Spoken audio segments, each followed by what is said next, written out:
Tuya was a regular, underachieving loser in high school. He was doing his best to get ready for the national exams so he wouldn't have to work at Mickey D's for the rest of his life. But even though he's doing his best to stay focused and study, his classmates are busy messing around and talking about the recent string of murders in the city. People have said that Petals show up in the area every time a victim is killed, so everyone is starting to think that the Petals might have something to do with the serial killer. But Tuya doesn't care about any of that. A few minutes later, the homeroom teacher comes in and asks everyone to pay attention because he wants to introduce a new student to the class. But when he calls the new student in, she ignores the teacher and the rest of the class and walks right up to Tuya to introduce herself as Hato. Tuya doesn't know why this random girl is paying so much attention to him, but he knows better than to get involved with crazy main character stuff. She looks like a textbook MC, so he gives her a half-hearted answer and goes back to studying. The girl sits down next to Tuya and doesn't talk to him for the rest of the class. But after school is over and Tuya is on his way home, she finds him and jumps onto the railing next to him. Then she does a backflip that is even more pointless than what Leon Kennedy does, and Tuya is understandably confused because he still doesn't know why this random transfer student is so interested in him. But before he can even finish that thought, Hato grabs his face and looks straight into his eyes. Tuya gets scared and pulls away from her, saying he has to go to cram school now before walking away. Hato talks to someone named Newman on her phone as she leaves and says that Newman was right about the look in Tuya's eyes. That one sentence means that Tuya is now officially a part of the story, so he can't do anything about it now. While this is going on, a crazy man in a dark alley in the city is attacking a woman with a butcher's knife and saying he's going to make a good meal out of her. And this alleyway is right around the corner from the cram school that Tuya goes to, so things aren't looking good for him already. Tuya is sitting on a bench outside his cram school right now, looking at his transcripts from his most recent practice test. To be honest, they're not bad. He has a 70% average, but that's not even close to enough to get him into any Asian school. He throws his transcripts away in anger and sits there wishing he had some kind of talent, anything at all, so he doesn't have to be a useless bum for the rest of his life. He really wants to have a talent, but he knows that they don't just fall from the sky, so wishing for one won't get him anything. 2 police officers have also been called to the area near the alley to look into reports of a woman screaming. However, they haven't found anything yet. At that moment, they see a man hunched over in the corner and think he must be really drunk, so one of the officers goes up to him to see if he's okay. But the officer is horrified when he realizes that this man is eating the body parts of the woman from earlier. He seems very proud of himself. The officer knows right away that this guy isn't right in the head, so he pulls out his gun and is ready to shoot him if he moves suddenly. Tuya walks home a little while later and passes the same alleyway. The first thing he sees is the heads of the 2 officers, which are now cut off, and the crazy guy is still standing there laughing. And sure enough, Tuya is now officially part of the plot. Hato suddenly appears, and when she sees the look on Tuya's face, she asks him if he's feeling jealous. She says that when most people see someone else's talent, they feel one of 3 things: awe, fear, or envy. She thinks that someone like Tuya, who has been so desperate to get a talent, must be feeling pretty jealous right now. Tuya still can't believe what's going on and how Hato knew he would be here. But just then, the man sees both Tuya and Hato, and it looks like Hato and Fish have been friends for a long time. He says Hato is the reason he was able to wake up his talent, and he is very thankful to her. But to show how twisted his gratitude is, he says he will honor her by making her his next meal. He then lunges at both Hato and Tuya, but even though he is looking right at them, Hato still manages to grab Tuya and hide behind a pillar before Fish's knife even hits the ground. That little move was apparently all Newman's fault, but Newman tells Hato to take care of it right away. So Hato gives her phone to Tuya and asks him what he would do if he could get the skills of his past lives right away. For someone like Tuya, that sounds like a dream come true, but there's a catch. This blade is the item, and to get the talent, you have to act like a sad emo teen, which isn't exactly ideal. When Fish finally finds them, Hato suddenly cuts her own neck, which brings out her past life talent as a kunoichi. Tuya sees flower petals falling off of her as she does this, but before he can ask about it, Fish attacks her, so Hato has to use her swords to protect herself. Newman talks to Tuya on the phone during the fight and tells him that people who have reincarnated can get back their talents from their past lives. These people are called returners.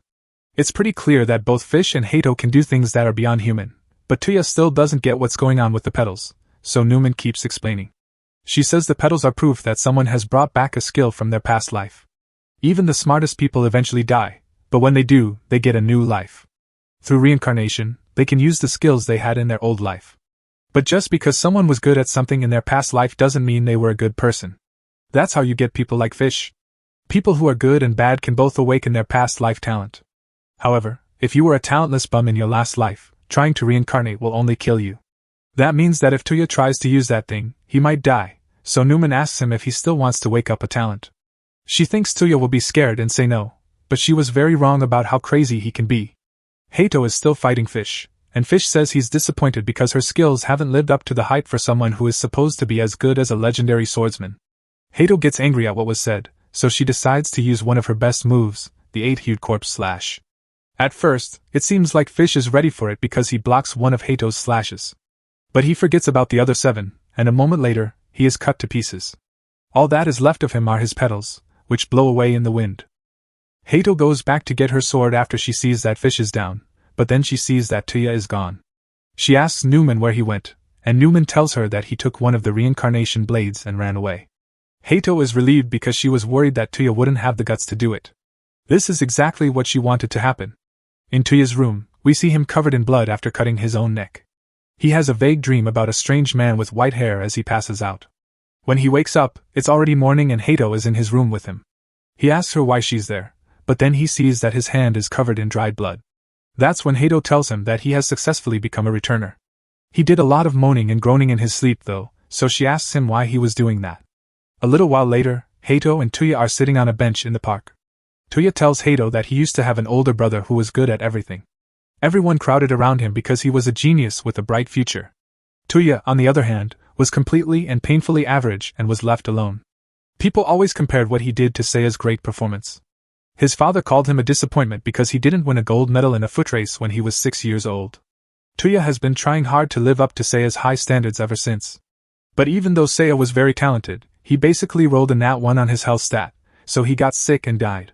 Tuya's parents blamed him for Seiya's death for some reason, and that got him kicked out of the house. Since then, he has been trying to get back at them by getting a talent of his own to show them they were wrong. Hato now knows why Tuya was so desperate to get a talent.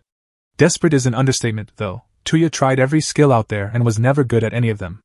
Hato says she gets how Tuya feels because she's a lot like him. Tuya is a little confused by what she said, so he's going to ask her what she means, but before he can, Newman sends her a message telling her to come over. They get to Newman's room a few minutes later. You can tell that Newman has never touched grass before, mostly because she can't walk. Tuya knows it's her voice because he heard it on the phone yesterday. Hato asks Newman where everyone else is because it seems so empty here. Newman says that everyone else is out on missions to stop evil returners. After all, that's what they're here for at the Forest of Greats. She says that evil returners will always come back, so it's their job to get rid of them as soon as possible before they hurt people like Fish did yesterday. She wants Tuya to join the fight. Tuya seems very willing to help, even though he just found out he has to kill other people. On his first official mission, he will be with Hato to take down an evil returner named Vlad. Newman, on the other hand, says she doesn't want them to kill him right away. Hato is a little confused about that part because her job is to kill evil returners. But Newman says she wants to learn more about Vlad's talent, so they only need to keep him busy for 10 minutes before they can kill him. She also says that the mission won't start for 2 more days because they still need to test Tuya's returner ability. That night, Tuya goes out to look for a chance to use the ability. While he is walking down the street, he sees a burglar who has just stolen a girl's bag. The girl is now chasing after the thief, so Tuya thinks this is the perfect time. Tuya's talent is called Right Arm of the Thief, and it's a stealing talent. So when the burglar runs past him, Tuya can reach into the girl's bag and take all of her things for her. The thief then runs away, not even realizing that the bag is now empty. When the girl gets to Tuya, she starts yelling at him for not stopping the thief when he had the chance. But Tuya tells her not to worry because he got all of her stuff out of the bag. At first, the girl is grateful for his help, but then she remembers that the bag that was stolen was a Birkin bag, which is worth a lot more than her stuff, so she keeps chasing after the thief. Tuya's ability only works within 70 centimeters, which is a big problem because it doesn't seem to have any combat skills. But if he can somehow get close enough to use it, he can break the laws of physics to steal anything he can get his hands on, no matter what. Also, it's not just things that it works on. In that short amount of time, Tuya can also take the blood out of the thief's veins, which is why he is now lying on the floor. It looks like this power is evil, but as long as Tuya doesn't use it for bad things, everything will be fine. That being said, that guy wasn't a returner, he was just a regular thief. A death sentence for stealing a purse seems a bit harsh. 2 days later, it's time for Hato and Tuya to go into the woods and kill Vlad. Tuya has to stay back because he doesn't know how to fight very well, so Hato takes the lead. The first goal here is just to keep Vlad busy for 10 minutes so Newman can learn more about him. But Vlad's talent lets him make a lot of sharp spikes come up from the ground, which makes it hard for Hato to stay safe while fighting him. Eventually, Vlad stabs Hato in the shoulder. Tuya doesn't want to leave Hato to die in a situation like this, so even though the 10 minutes are almost up, Newman gives up on trying to find out more about Vlad and tells Tuya to get out of there before he gets killed as well. Vlad is about to kill Hato when an arm suddenly reaches through his chest. This surprises him because there should be a stone wall behind him. Tuya used the stone wall as cover to reach into Vlad's body. Vlad thinks he was trying to steal his heart, but since he's still getting used to his power, he misses and steals nothing. Vlad makes fun of Tuya for missing such an obvious chance to win. Now that Vlad knows what Tuya can do, there's no way he can lose to him, so Tuya and Hato are pretty much doomed. But at that moment, a dark aura fills the air, and a loud voice tells Vlad to leave right away. Vlad tries to tell his boss that he was about to kill these kids, but his boss makes it very clear that Vlad needs to leave right away. So, with great reluctance, he runs away, leaving Hato and Tuya alive. Tuya is standing alone by a bridge later on when Vlad suddenly corners him. Vlad tells Tuya to give back what he stole from him that day. At first, Tuya tries to act like he doesn't know what Vlad is talking about, but Vlad says he knows Tuya must have stolen his talent. Tuya's goal when he attacked Vlad was to get his talent back.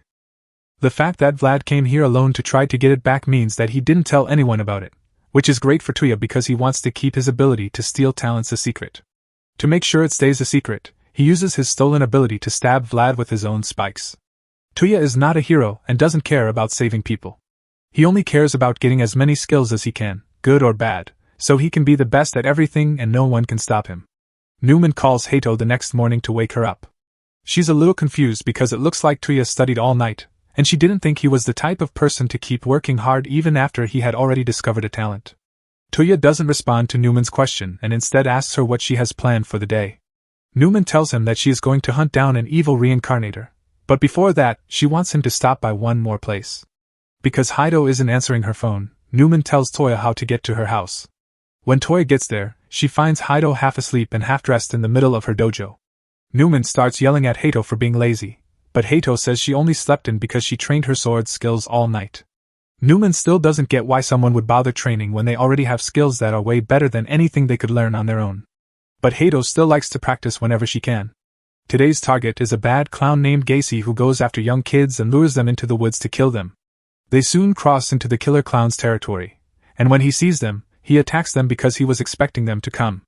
Hato quickly uses her powers, and Gacy thinks it will be easy because all he has to do is stay away and use his nin. But before he can do anything, Hato has already cut his body in half, so the mission is over. This is technically a success, but Newman is mad that Hato killed the clown so easily. This was supposed to be a chance for Tuya to get some combat experience. She says she's sorry for jumping in so quickly, but she thought the clown was an easy target and couldn't help herself. But it seems that Hato and Tuya weren't the only ones after the clown. There was a whole strike team following him. Now that they've seen Hato take the clown down so easily, they decide to follow her too so they can find out what these Petals spreaders are up to. That night, Hato is looking for another evil reincarnator when a bunch of apples fall in front of Gain. A second later, a huge force knocks him to the ground. Gain has a hard time, but he finally breaks free from the gravity field and keeps running away. The Newton reincarnator is very impressed that he was able to do that on his own. The Einstein reincarnator has to stop the guy because he's on the run again. She uses quantum mechanics to teleport right next to Gain and then teleport his arm off his body. Newton thanks Einstein for a job well done when she gets back, but he asks why she didn't just teleport the guy's head off to finish it quickly. But she didn't want to steal his thunder because she said it was the soldier's job to kill targets.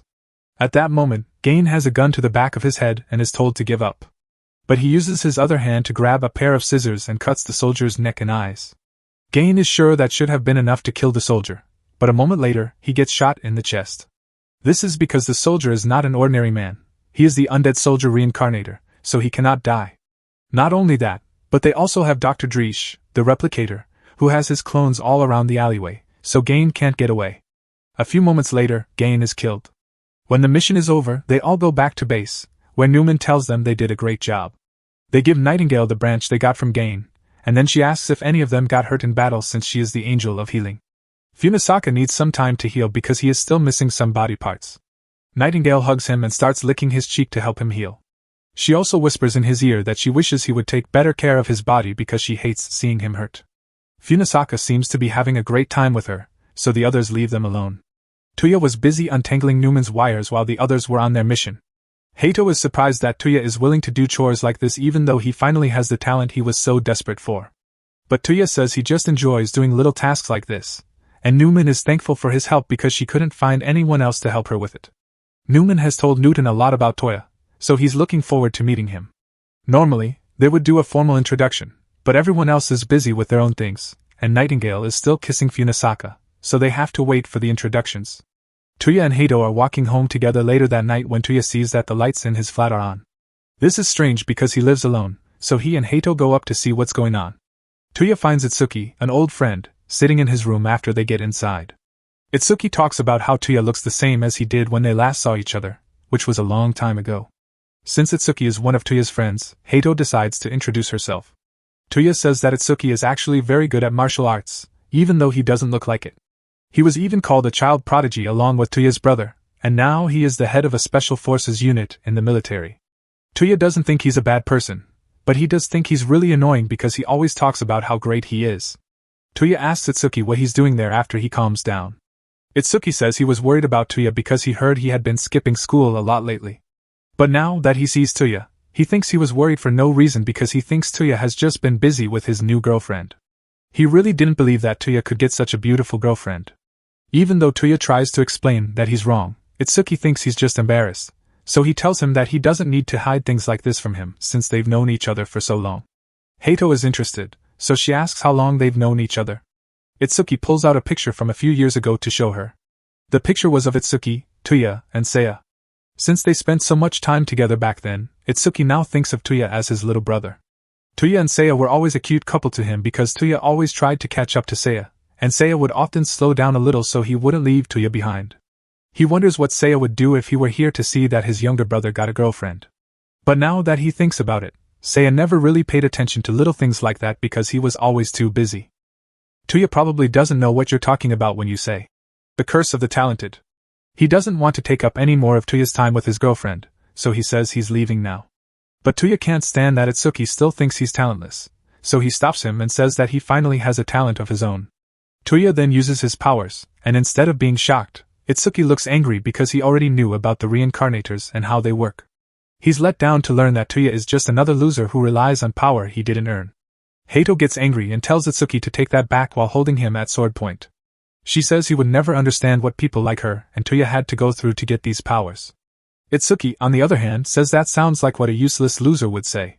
When Itsuki calls her useless, Hato loses it and tries to slash him, but Itsuki is a skilled martial artist and easily avoids her attack, knocking her feet out from under her and pinning her to the ground.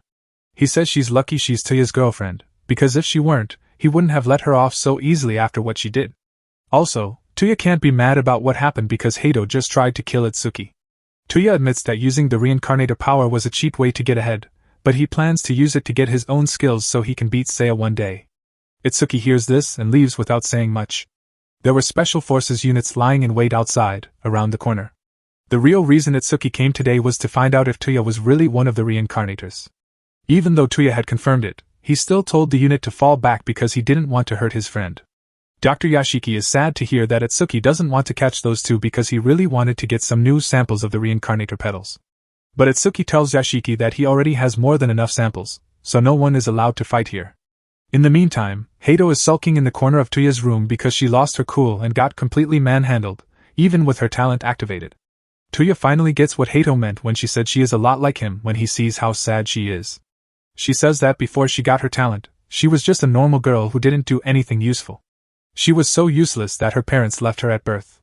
She lived in an orphanage, and kids who live there are pretty mean, so she was bullied all the time, especially because her hair was a different color.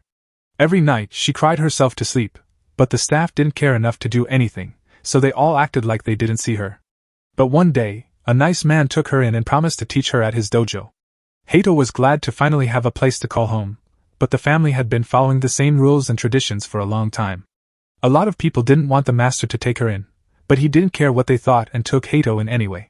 He gave her all the love and attention she could ever want, and Hato wanted to repay him by working hard to master the sword. But no matter how much she trained, she could never get better because she wasn't good at it. She really wanted to get better at something so she could make her father proud. That's when she heard a rumor that a branch of reincarnation could help her do that. She looked everywhere until she finally found one and learned Musashi's sword skills. But she got so excited to show her dad how good she was that she almost killed him. He lived, but he was left crippled and unable to hold a sword again. The dojo was closed, and the family kicked her out for what she had done. Tuya has never heard of a full reincarnator before, so he doesn't know what she's talking about when she says she wants to make things right by becoming one and reopening the dojo for her father. Itsuki and Yashiki are on their way back to base, and Itsuki really wishes he could have skipped that reunion because he didn't mean to say all that stuff back there. But he is really sad that Tuya turned out this way. And to make matters worse, this is exactly what the prophecy they got said would happen, so things will only get worse from here. Tuya asks what a full reincarnator is when they get back to his house. Newman joins in to say that everyone at the Tree of Greats is a full reincarnator, except for Tuya and Hato. The main difference is that Hato and Toya can only use their powers for a certain amount of time, while the other full reincarnators can use their powers all the time and are always in their talented form. You can get to this point by using your skills more and more in battle until you just stay that way, even though that sounds weird. Hato wants that to happen because the only way she can see her father again is if she goes back as Musashi Miyamoto. Tuya calls Hato out to the school later that night because he wants to show her something. First, he tells her to turn off her phone so Newman can't hear them. Then, when he's sure it's safe, he tells her that his talent lets him steal other people's talents. Tuya asks Hato if she's sure she wants to celebrate this because he would go after his friends if he needed to in order to get more talent. Hato says she's impressed because his talent is very useful. But Hato isn't bothered by that because she would do the same thing if she were in Tuya's shoes. She wants Tuya to do his best, but she's also a little mad, so she pushes him against the wall and asks him why he hasn't tried to steal her talent yet. She knows that their relationship wouldn't stop him from doing it if he wanted to, so it must mean that he doesn't think her talent is worth stealing, and she's right. She won't deny that her talent isn't very good right now, but she promises to work on it until Tuya has to admit that it is a great talent and try to steal it from her. Tuya gets what she's saying, so he promises to gather enough skills to compete with her in the future. The two of them are now rivals. As soon as Yashiki and Itsuki get back, they go after the seer they caught. Itsuki doesn't want to admit it, but everything the seer said would happen did happen, even Tuya showing Itsuki his powers with one of those blades. Yashiki has tried to figure out what the blade is made of, but so far they haven't been able to do it. That's why they plan to get the answers they want from the seer, no matter what. The seer thinks the threat of torture is funny. Even though they are a highly trained Black Ops team, especially Itsuki, who is as talented as some of the greatest people in history, they are still no match for what is coming. They are only human and are limited by the laws of physics, unlike the reincarnators. He let them catch him in the first place, so even if they wanted to, they couldn't keep him against his will. However, he does agree to give them some information. First, he tells them that he's going to get up and leave this room without getting hurt. Second, he says that his king is going to bring back the disasters of the past. When he says this, the chains that hold his hands together break, and all the soldiers start shooting at him right away to try to stop him. But when the dust settles, he is still fine. Itsuki then lunges forward and cuts off the seer's arm, making fun of him for saying he could get out of here unharmed. But to Itsuki's surprise, the seer still has his arm attached to his body, as if nothing had happened, so he really was unharmed. The seer then walks away without a care in the world, but this time Itsuki tells his men to leave him alone because it's clear that none of them will be able to stop him without hurting someone. The seer says that was a smart move because it saved the lives of his men, but before he leaves, Itsuki asks him to answer one question. He wants to know if the seer was talking about the head of a Returner alliance when he talked about a king. But the seer says it's not like that at all. Some Returners have banded together, like the Tree of Greats group, but he is just a humble servant of the King of Returners. Back at the Tree of Greats, Newton is telling everyone about how a second Returner almost attacked him while he was doing an extermination. Newman asks if he can tell her more about the Returner's power or what it could do, but Newton isn't sure how to do that. He says it was like a black fog, and when Hato and Tuya hear this, they know it has to be the same guy who messed up their fight with Vlad. Newman and Einstein seem especially upset when they find out who it is. A few moments later, just as Newton is about to ask what's wrong, the man himself shows up on all the base's screens. He greets everyone there with a smile and says how great it is that they have made some new friends, but he is going to have to break up the party. This is their motto. Those with talent must use it for the good of the world. Anyone who doesn't agree with this rule must be killed. But the king thinks that's a dumb rule because talent should be free and you should be able to use it however you want. That's why he is going to get rid of them so he can move forward with his plan. The king then disappears, leaving Newton very confused because he doesn't know what just happened. He asks Newman who that guy was, But she's too busy to answer because what just happened shows that the king is really behind all the bad things that have been happening lately. Einstein is especially upset because she can't believe the king lived, but there's no denying it now. Newman tells everyone that the person they just met was the tyrant King Xiangyu. He is the best fighter ever. He is also one of the people who helped start the Forest of Greats. The Forest of Greats wasn't always as big as it is now, but the others never knew this before now. It used to have only 5 members, including Xiangyu. The leader thought that talent should be used to make the world a better place, which is why the Forest of Greats mission became focused on helping people. But Xiangyu was a tyrannical king who loved to rule over others. He couldn't stand the boredom of helping people, so he killed their leader and betrayed the group. Newman thought it was impossible to live with returners who have evil talents because they always want to destroy things. So, for the good of humanity, they must be killed. Einstein is very angry because she thought she had killed Xiangyu last time. She swears she will kill him for good the next time she sees him, but Newton tells her to calm down because that's a bad idea. But Einstein isn't in the mood to calm down, so she punches him in the face and tells him to shut up because he will never understand her. Newton really hates that Einstein gets angry and starts punching right away. He tells her that he doesn't mean she should just let Xiangyu go. He just means she shouldn't go alone because they have a team of strong returners who are all ready to help her. Newman also says she thinks they can win if they all work together, so they will fight Xiangyu with everything they have and hope to get rid of the evil returners for good. They are about to leave, but Newman calls Funasaka over and gives him a secret message before they do. Newman finds Xiangyu's base a week later, and the whole team is ready to attack without warning. At that moment, Caesar Returner runs up to Hato, and he seems very attached to her, but she doesn't want anything to do with him, so she keeps avoiding him. Caesar keeps trying to get her attention, but while he's still trying to pick her up, Hato is suddenly attacked. She draws her swords and ends up in a stalemate with the swordsman Jubi. Jubi and Hato are actually good friends, so this fight is just a way for them to catch up and see how well they can fight each other to make sure they haven't lost their skills. Then, Jubi goes to Tuya to say hello, and Caesar does the same, but Tuya isn't interested in him at all, so he turns away and talks to Newman and Newton instead. He asks them why there are so many people he doesn't know there, and Newton tells him that the Forest of Greats has members all over the world, but because this battle is so big, Newman called them all back to fight. Tuya is surprised because he never thought he would see so many talented people from history in one place. However, it seems like the people who were called back don't really want to be here. Darwin and others believe that the evil returners are doomed to be destroyed because of their nature. It would have been better to take them out one by one than to have an all-out battle. Bobby Fischer and Schrödinger agree.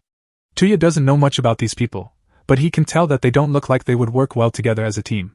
But that's fine with him because he doesn't care if he wins or loses. He just wants to steal as many skills as he can while everything is going wrong. Once everyone is calm, Newman tells them the plan. They all have to attack along 3 set paths. Tuya is trying to figure out which path to take to get the most skills, but then Funasaka says he wants to team up with Tuya and Fabre to go down the Earth path. This messes up Tuya's plan because he can't steal any skills without getting caught if he has teammates nearby. He asks Funasaka why he wants to pair up with someone like him of all people, and Funasaka just says that he has been interested in Tuya lately. Tuya can't think of anything to say to get out of this without looking suspicious. As the mission is about to begin, everyone gathers at the front gate.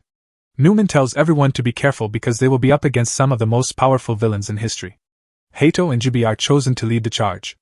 As Hato passes Tuya, who is clearly still panicking about being paired with someone, she tells him that by the time he gets to the castle doors, she will be much stronger, and he will have to try to steal from her. Jubi and Hato break down the front gate and rush in. Now it's time for the rest of the team to join the fight. The Wright sisters both fly up into the air with one of Newman's satellites so she can start doing her maths. While she does that, the teams get into the compound. Tuya is running with Funasaka, and Funasaka can tell that Tuya is upset about something. He thinks that Tuya must be worried about Hato. It's only natural to think that those two are a couple since they seem to be very close. Tuya is a little surprised by what Funasaka just said, but he makes it clear that there is nothing special going on between him and Hato. But on that note, he has been wondering if Funasaka and Nightingale are doing something together, because things get really weird when they are together. But before Funasaka can even answer, Tuya knows he made a big mistake and quickly takes back what he said. So far, he has been very careful not to get involved in the personal lives of any of the Forest of Greats members because he doesn't want to get too close to them and then hesitate when the time comes to steal their talent. But he almost messed up just now. A huge hand reaches out of the woods and tries to grab Tuya a moment later, but Funasaka pulls him to safety just in time. But even though they are safe for now, they will still have to fight that group, and the Strangler looks like he will be hard to deal with. Newman isn't too worried about the other returners because they seem to be having the same problems. She knows they can all handle it. Schrödinger is up against the Wild Bill returner, a sharpshooter from the Wild West. He can easily shoot Schrödinger in the head to kill him. But a moment later, Schrödinger is right behind him, and Bill doesn't know what's going on because he knows he shot Schrödinger a moment ago. Schrödinger also confirms it, but because of his powers, he was able to move to another universe where he wasn't shot in the head, so he did. He can change the odds of any outcome because of his power. For instance, even though he's not very good at aiming with a gun, he can choose a reality where he gets a perfect headshot by chance, and in that reality, he can never miss. Darwin, on the other hand, is up against the Red Ripper, a returner whose claws can cut through anything. But the Ripper isn't the only one with claws. Darwin can change any trait or feature he needs to win a fight, so it won't be hard for him to beat the Ripper. Bobby Fischer and the others are also not having a hard time, but Hato is getting angry because Jubi keeps taking all the strong opponents before she can fight them. Tuya and Funisaka, on the other hand, aren't having as much fun as the others because the Strangler is too strong for them to beat on their own. At that moment, Funisaka tells Tuya to keep going and leave him behind. This surprises Tuya a lot, but Funisaka says that the only thing that matters is that they win the battle overall. He then pulls out his gun and starts shooting at the henchman. After that, he throws a grenade at the Strangler. The grenade doesn't do much, though, because the Strangler takes the blast and goes straight for Funisaka. Tuya jumps in at the last second to save him, and he's about to use his power, but the Strangler dies right then and there. Tuya doesn't get what just happened, so Funisaka tells him that Fabre, the returner with the ability to hide, did it. He was able to block all perception of his movements, which let him give the Strangler a deadly dose of poison to kill him. The second Tuya hears that, he starts to think about how great it would be to steal that talent for himself. But he needs to find a way to catch the talent holder off guard. At the same time, Funisaka calls Newman and asks if she's sure she wants him to keep an eye on Tuya. So far, Tuya seems pretty trustworthy to him, but Newman has been suspicious of him for a while now because he seems too interested in other people's talents, and has been turning off his phone a lot to hide from her surveillance. She thinks he might be working for Xiangyu. In the clock tower, a sniper who works for Xiangyu is getting ready to kill the Wright brothers and bring down Newman's satellite. But Newman had already thought ahead and sent her own sniper to a different location to kill Xiangyu's sniper. But she didn't know that Xiangyu had already set up a second sniper in a different place. The twins get shot in the head, and Newman watches in horror as two of her friends die in a horrible way. The situation is only getting worse because Xiangyu still has his 5 generals waiting to destroy the Forest of Greats. On the other hand, Funisaka realizes that he has just lost touch with Newman and that 2 attackers are trying to take him down while he is distracted. Tuya, on the other hand, steps in and uses Vlad's power to stop them. Funisaka, on the other hand, knows that this power belongs to one of the evil returners, which makes him think that Tuya is a spy. Tuya gets scared and tells Funisaka that he isn't an enemy working for the evil reincarnators. To his surprise, Funisaka believes him and puts down his gun. Tuya is happy, but he doesn't get why Funisaka would believe him. Funisaka just says that he isn't as analytical as Newman. Tuya may look very suspicious to him right now, and he may have kept a part of his talent hidden, but he also showed his talent while trying to save him, and he doesn't want to ignore that act of kindness, so he is choosing to trust Tuya. That being said, he asks him to explain so that he can get the whole story. Tuya tells Funisaka everything a little while later, and Funisaka seems to get it pretty well. Tuya is gathering talents in order to beat his brother Seiya, and he can see why Tuya would want to keep something like that a secret because Newman would go crazy if she found out. Funisaka then looks at Tuya and tells him that he supports his goal of collecting talents. This surprises Tuya a lot. Funisaka then says that he won't give up his talent to Tuya, but other than that, he doesn't care too much because he likes Tuya. Tuya still doesn't understand why Funisaka is being so nice, but Funisaka tells him they should keep going for now. Funisaka knows that people are contradictory by nature. Even though Tuya may not have known this about himself, he is just as soft-hearted as he is greedy for talent. He didn't mind showing off his skills to save himself, or explain what was going on when asked. Tuya is still a human, and that contradictory nature proves it. He can't be a spy. Tuya stops and asks Funisaka if there was a reason he chose to become a returner. There probably was. Funisaka, on the other hand, says he's sorry and tells him he wouldn't know what that reason was because he doesn't remember being human. Over with Newman, on the other hand. As soon as the Wright brothers died, the others rushed to protect Newman. If she falls, the Forest of Greats will be lost. One person makes a lot of clones and stands in front of Newman to make a human shield, but he is quickly shot down by heavy gunfire. Hi-Ho realizes that there must be another sniper at work here and that she needs to take them out before they get Newman. Tuya and Funisaka finally reach one of the castle gates at the same time, but just as they are about to go through, one of the evil reincarnators blows it up. Tuya is fine because he hid behind some rubble, but Funasaka did get hurt. It doesn't matter though, because he's immortal. The enemy then says that Funasaka took too long to get there, and Funasaka tells Tuya that he can sit this one out because he knows that guy only wants to fight him. After all, he is Rudel the Phoenix.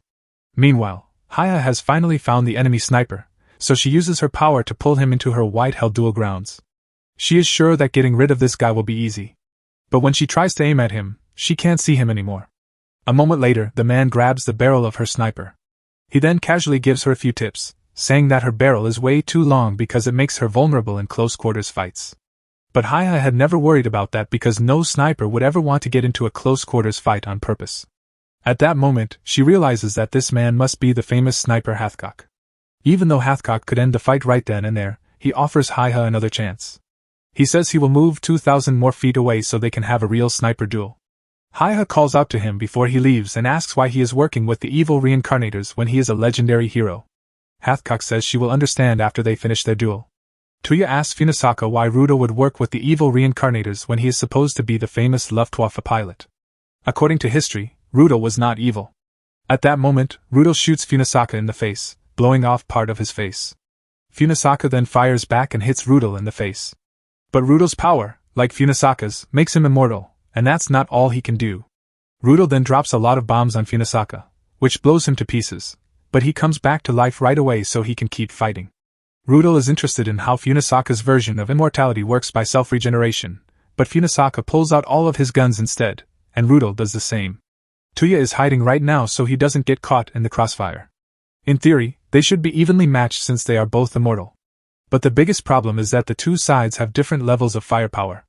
Funasaka only has guns and grenades, but Rudo has a much more powerful machine gun and bomb rain, which is stopping Funasaka from making any progress. Fabre is the only person who might be able to change things in a situation like this, but right now he's lost in the woods because the navigators aren't working. At that moment, he sees two evil returners sitting in the middle of the forest. He thinks he might as well kill them since they can't fight back against someone they can't see. But to his surprise, the big guy runs straight at him, and he doesn't get why this is happening because he should be completely hidden. Hitler is the person in the chair, and he has the mastermind ability, which is why he has already figured out what all the members of the Forest of Greats can do. And as for how he knows where Fabre is, his ability hides all sounds and smells coming from Fabre's body. But because this forest is full of decay from Pole's ability, the lack of smell in Fabre's location gives him away. Pole then squishes him into the ground, taking away Fabre's main advantage. Funasaka and Rudo are still fighting, but neither of them is making much progress because they are both immortal. Funasaka falls back and joins up with Tuya again. He tells Tuya that he can't do anything here because Rudo is better at attacking than he is, but Tuya can tell that Funasaka is having a good time. Funasaka doesn't say no to this fight because it's fun, but he thinks they can't win right now. Tuya asks if it's going to be a tie, but Funasaka tells him that even with something like immortality, a returner can only use their powers so much. Since Funasaka is taking most of the damage in this fight, it's only a matter of time before he reaches his limit. While this is going on, Haya is still fighting Hathcock in her own area. She's happy to finally have a real challenge, but then she sees Hathcock come out from behind cover with both arms raised. She can't believe what she's seeing because she never thought someone as good as Hathcock would give up so quickly. But Hathcock never meant to give up in the first place. He was just walking forward to get Haya within the range of his one domain. When he got close enough, the area changed from snowy tundra to a snow-covered jungle, and that's when the real fun battle began for both of them. In the meantime, Newton and Einstein are walking together in the forest. Einstein is very scared because she can't use her teleportation power here. She hears a noise coming from the bushes nearby, so she holds on to Newton for dear life. But when she looks again, she sees that it's just Darwin. Darwin falls into a puddle of goo right in front of her eyes, just as she is about to yell at him for scaring her like that. Einstein is about to scream in fear, but Newton covers her mouth. If there is someone in the woods strong enough to kill Darwin, they are probably still close by. Newton was right about that because Hitler and Poe are right around the corner. Hitler thinks Darwin was a little full of himself when he called his ability evolution, since all it did was give him the traits of animals that already existed, making him not very hard to beat. Aside from that, Hitler wants to know how long Schrödinger plans to stay behind that tree. Schrödinger has been here for a while, but he hasn't done anything yet because every option he can think of has a 0% chance of working, so there's nothing he can do. He finally gives up trying to use his power and just goes for it, aiming his gun at Hitler, But that doesn't work because Pol quickly squishes and rots him into goo. A sword is thrown at Pol right after that, but he catches it and rots it too. Bobby Fischer gave him the sword, and he's a little sad that his surprise attack on Pol didn't work because he wanted to kill him as soon as possible. Hitler knows all about Fischer and how he can call chess piece warriors, but Fischer is surprised when Hitler says this because he doesn't understand how Hitler could know about his skill. And even worse, Hitler knows what each and every piece does, so he can easily counter every move Fischer makes and destroy them. Hitler says that Fischer would have won if this were a real chess match, but in the real world, the strength of your piece is just as important as your strategy. Pol, on the other hand, is much stronger than anything Fischer can make. Einstein is really starting to panic now that Pol has killed Fischer. She can't think of a single way she could beat Hitler, especially since he just killed 3 strong returners and seems to know everything about them. Newton can tell that Einstein isn't thinking clearly right now, and since they have seen what Hitler has done so far, he knows that he must know they are already there. So he steps outside and tells Einstein that he will take care of all the fighting for her. As soon as Pol sees Newton, he punches the ground, sending a wave of rot straight at him. Newton jumps into a tree to avoid being dissolved, and even though he said he would handle all the fighting, he can't think of a way to beat this guy right now. At that moment, Pol somehow finds out where Newton is hiding and knocks down the tree, forcing Newton to run away. He doesn't get how Pol found him so quickly, since that was a great hiding spot. But Hitler tells him that there's no point in hiding because his mastermind ability is an all-knowing talent. That's why he knows that Einstein is hiding behind that tree over there, and that her ability is translocation, which lets her move regions of space with herself inside to teleport. But she can't use her power right now because she hasn't teleported away yet. This is because she can only teleport to places she has been to on foot. Hitler's accurate description of her talent makes Einstein shiver, and Newton can tell that she is scared right now. But then he sees a small weasel on the ground and picks it up. When he does, he sees a symbol on its stomach that tells him the truth about Hitler's talent. With this information, he is able to catch Pol off guard just as he is about to grab Einstein. This gets Hitler's attention because there is no way Newton just attacked from Pol's blind spot, so he must have figured out how this technique works. Newton figured out that the symbol he saw on the bottom of the weasel let Hitler share his senses with it. He put these symbols all over the forest so he could keep track of all the returners he had killed and learn about their powers. As for how he knew Einstein's power even though she never used it in the forest, Xian Yu probably told Hitler all about it since he knew Einstein when he was part of the Forest of Greats. Hitler is amazed that Newton figured out the truth about his power so quickly, and he tells Newton how talented he is. But just because he figured out the trick doesn't mean their situation has changed. They can't get rid of all the marks that Hitler has left in the forest, so they can either run away or die fighting Pol. But Newton still has one more trick up his sleeve. Hitler doesn't know what it does and hasn't come up with a way to stop it yet because he hasn't used it at all since he got into the forest. As long as he can find an opening to attack, he still has a chance. Rudel and Funisaka are still fighting, and Funisaka has figured out how to make up for the difference in firepower by throwing Rudel's bombs back at him. However, his regeneration is starting to slow down after all the damage he has taken. That being said, Rudel is also starting to get tired, so it won't be long before one of them loses power first. Even though they are both in danger of dying, they are both having the time of their lives because this is the most fun they've had in a long time. The first thing Funisaka remembers is waking up as a returner. He knew right away that a talent had been awakened in him, but all of his memories became fuzzy and blurred as a result. But he told himself that was a small price to pay for such power. Not long after that, he was inducted into the Forest of Greats, when Newman told him that he would work for the sake of humanity. At first, he was overwhelmed with emotion at the thought of having such a grand purpose. Because of this, he was sent to fight on battlefields all over the world. He was able to do things that no one else could do because of his talent. But after a while, he got bored because winning battles like these was too easy for him. He started to wonder if giving up his memories was worth it for a boring life like this. Back to the present, Funisaka's arm has just been blown off, and his regeneration is much slower than it used to be. Tuya runs out in front of him to try to protect him, but Rudel tells him to stay out of it. But for some reason, Rudel doesn't shoot at Tuya at all, and Tuya thinks there is more to it than Rudel just wanting to keep the duel between him and Funisaka. Tuya thinks they can use the fact that he was told not to attack him to win, so he tells Funisaka that they still have a chance to win.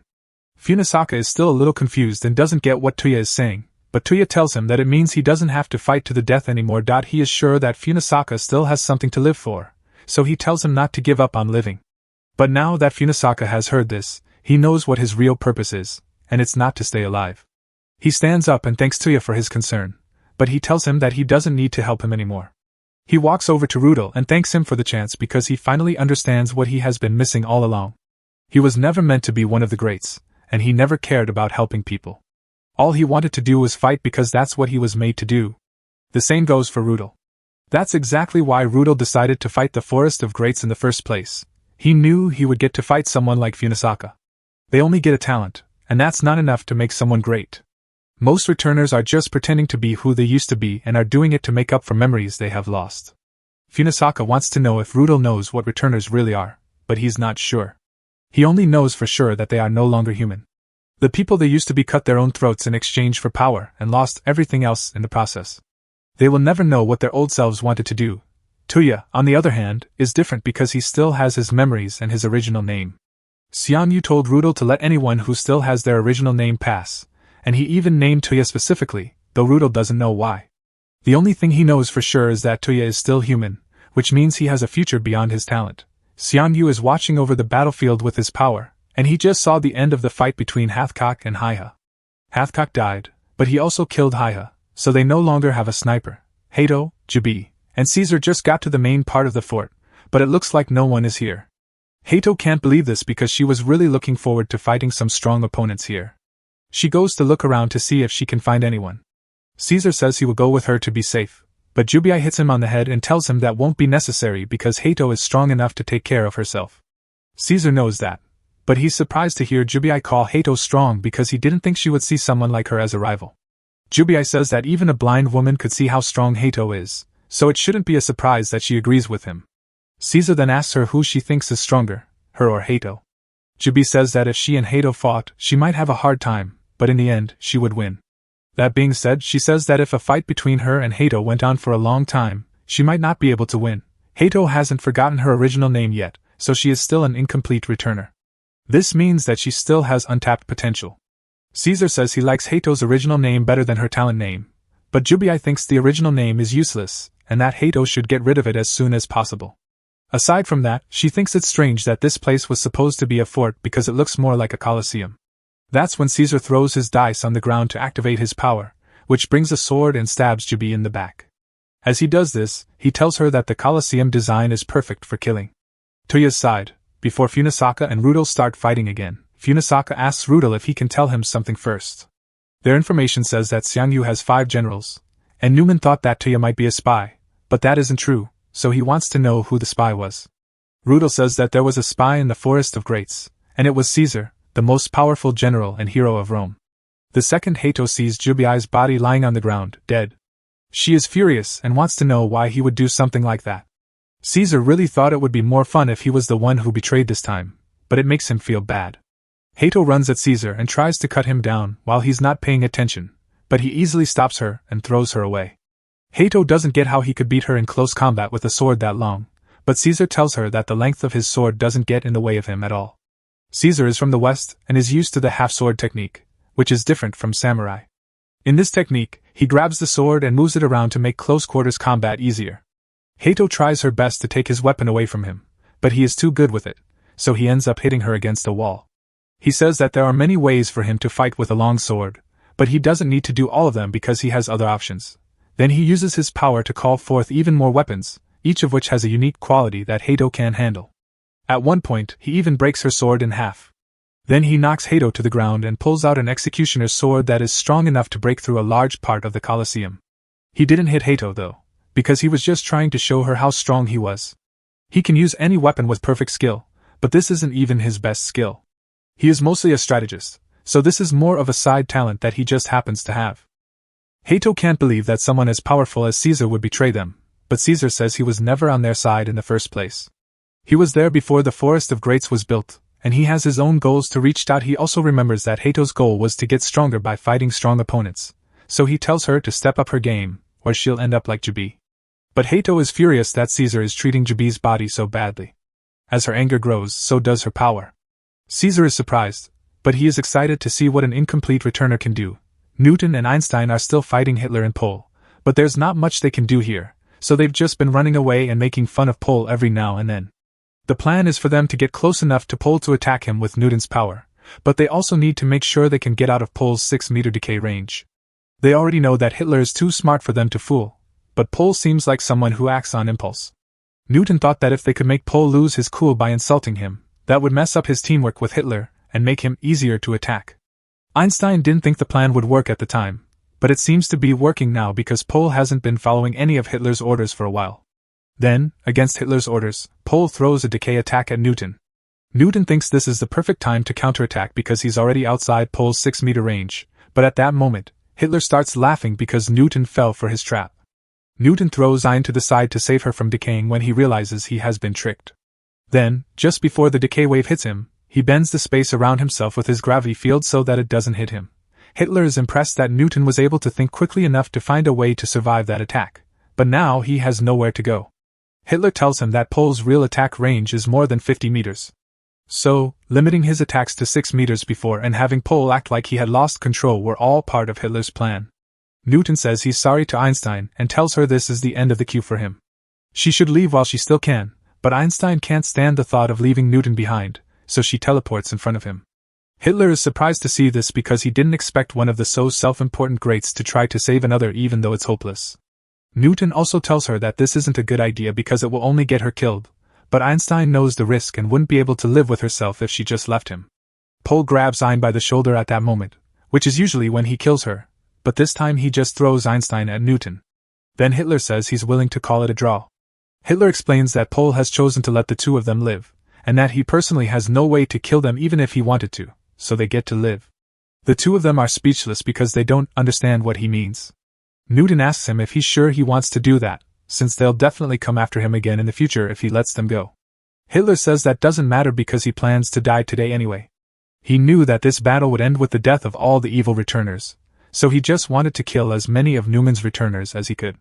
Hitler doesn't want to kill them either because they aren't delusional about their talent and chose to protect each other, which shows that they still have a human side. He tells them to value their humanity. After that, Pol uses his power on both himself and Hitler. As they are falling apart, Hitler tells Newton and Einstein that he has one piece of advice for them: don't believe everything Newman says. Newton and Einstein go back to base camp after Hitler and Pol leave. There, they find that Newman and Nightingale are the only ones left. Because Newton and Einstein are hurt, Newman tells Nightingale to go heal them. While Newton is being healed, he starts to ask Newman questions about the whole operation. It's hard to believe that Xiang Yu's group exists to cause chaos in the world like Newman said, because if that were really his goal, he could have done a lot more by splitting up his troops and sending them to different parts of the world instead of bringing them all here for a fight. Newman refuses to answer their questions and instead tells them that they are being brainwashed by the enemy, but Newton isn't falling for it. He tells her that she should start telling the truth, or else he will have to make her do it. But before he can do anything, Nightingale uses her second power, and Newton stops talking all of a sudden. Newman then tells Newton that it's not very nice to threaten her like that. To Einstein's surprise, Newton completely changes his mind and agrees with Newman now. Einstein doesn't get it because she and Newton talk about what they would do if Newman didn't tell them the truth before they got back. But now Newton is acting completely differently.